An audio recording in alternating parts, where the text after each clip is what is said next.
प्रेमी भाई बहनों, इस नासवान जगत में न कभी किसी को सुख मिला और न भविष्य में कभी मिल सकता। ये जो कोई थोड़े बहुत सुख नजर आते हैं, अरे क्षणिक हैं। क्षणिक चीज़ों का सुख और आराम केवल क्षणिक ही होता है।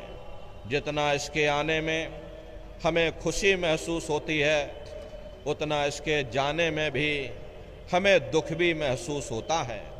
अरे आप अपनी बुद्धि से विचार करिए, जब किसी आदमी की शादी होती है, किसी भी व्यक्ति की शादी होती है, प्रेमी भाई बहनों, मन में बड़ी भारी खुशी होती है। ये मन हमारा फूला नहीं समाता।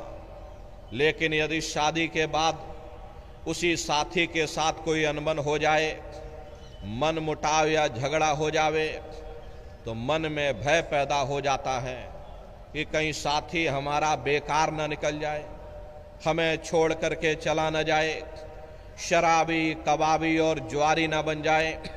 अरे दुनिया भर की मन में चिंताएं समा जाती। चिंता चिता समान, चिंता से बढ़ करके दुनिया में कोई दूसरा रोग नहीं। सो इस चिंता के कारण हम लोग दुखी हो जाते हैं। फिर हम बाल बच्चों में सुख ढूंढते हैं। जब बाल बच्चे पैदा होते हैं, मन में बड़ी भारी खुशी होती है। अड़ोस पड़ोस वालों को बुला करके लड्डू पूड़ी पकवान बना बना करके खिलाते हैं, ढोलक मजीरा बजा बजा करके नाचते हैं।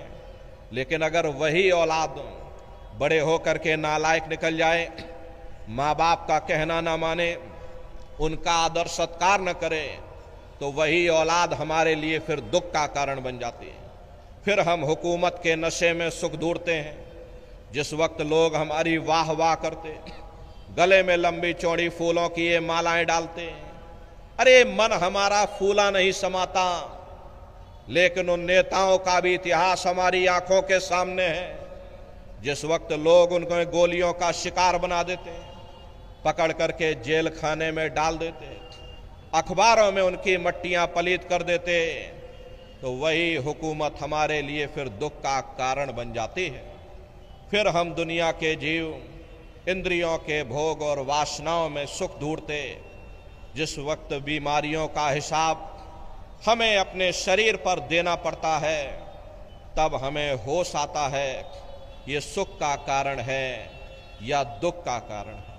इसीलिए महात्मा कहते हैं, भाई आप इस नासवान जगत में नासवान क्षणिक पदार्थों से कभी सुख हासिल नहीं कर सकते हो, कभी शांति प्राप्त नहीं कर सकते। कभी कभी हम लोगों के मन में ख्याल आता है कि शायद जिन दिनों महात्मा आए थे, तब दुनिया की हालत इतनी अच्छी न रही होगी, इसीलिए बेचारे महात्मा दुखी दुखी चिल्लाते रहते हैं।